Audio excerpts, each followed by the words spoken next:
We're here in London talking about the U.S. dollar with Jim Rogers. Hello, Jim.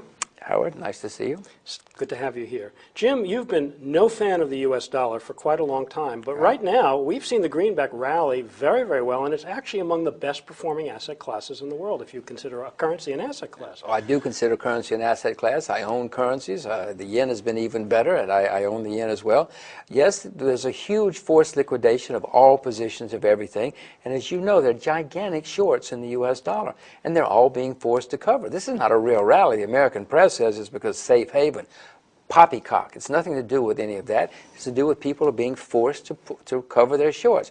The dollar is going to continue to rally for a while. It's going to be a power. It is and will continue to be a powerful rally. I hope to use this rally to get out of all of my dollars. Okay, well, just to play the devil's advocate here, talking about a safe haven, I mean, isn't the U.S. economy bigger, more flexible than a lot of the other economies in the world, more diversified in some ways? You sound like you're the White House spokesman. I mean, the New York Stock Exchange spokesman. No, of course not. We're the largest debtor nation in the history of the world. We owe the rest of the world trillions of dollars, over $13 trillion. Our foreign debts are increasing at the rate of $1 trillion every 15 months. No, it's not a safe haven. It's a place to get out of. There are going to be exchange controls eventually in the United States. Well, what about the other countries in Europe, for example? I mean, they're certainly putting a lot of money into their system.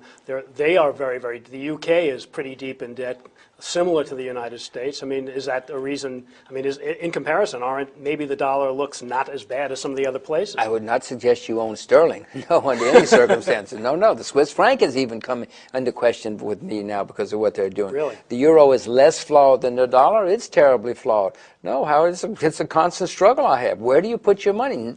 Can you find a sound currency? Right. And it's hard these days. It's hard.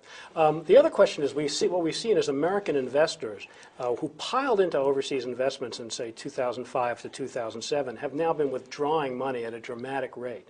When that happens, people generally stay away from overseas investments for a number of years, and that might actually be propping up the dollar, according to some people. What do you think about that? That's part of it. I mean, that's not a short position per se, but it's money outside the country that is fleeing. If people are losing money in their IBM, they're not going to call out their broker and say, buy me some more Botswana. Are you kidding? They don't know where Botswana is. They're going to say, whatever that thing is you bought for me, get me out of it and take the money home. No, of course that's what's happening, part of what's happening. So how long do you expect the dollar to rally, and what will happen after that? Well, I'm the world's worst market timer. I'm the world's worst trader in the world, so I don't have a clue. I will have to play it as it goes. I mean, I presume till next spring. That's not a prediction. Maybe it's next week.